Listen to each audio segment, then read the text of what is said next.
新闻报道说，有人造谣台南市武汉病毒、武汉肺炎相当严重，说什么已经有很多人生病了，甚至还伪造相片，把那个韩国片《线虫》那部电影铁线虫铁线虫是一种寄生虫。通常应该是寄生在动物而不是人类的体内，但那部电影好像是说这个铁线虫寄生在人类，造成了这个瘟疫大流行。然后那个尸体都漂浮在河流，结果竟然那个中共五毛党呢，竟然把它这个造谣说是我们台南市的疫情严重，真的很搞笑以我自己亲身的观察，这个街上没有多少人在戴口罩啊，除了我以外，我是因为长得太难看我才戴口罩，而且我那个口罩就是随便的防尘口罩而已啊。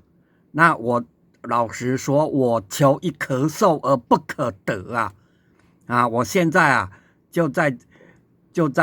这里这个咳看给大家听这装的啦真的是求一咳嗽而不可得呢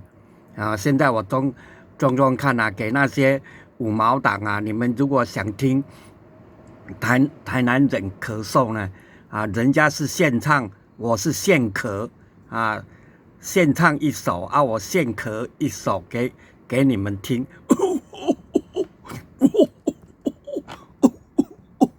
我的严重咳嗽，罢免韩国瑜，罢免韩都知，蓝营，蓝营那些什么垃圾民代说什么要这个把那个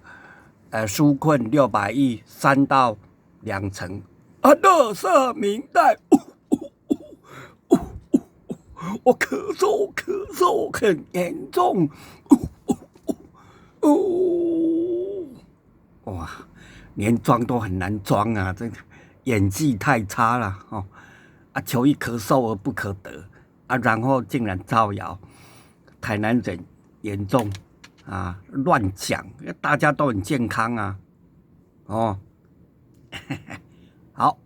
祝大家身体健康。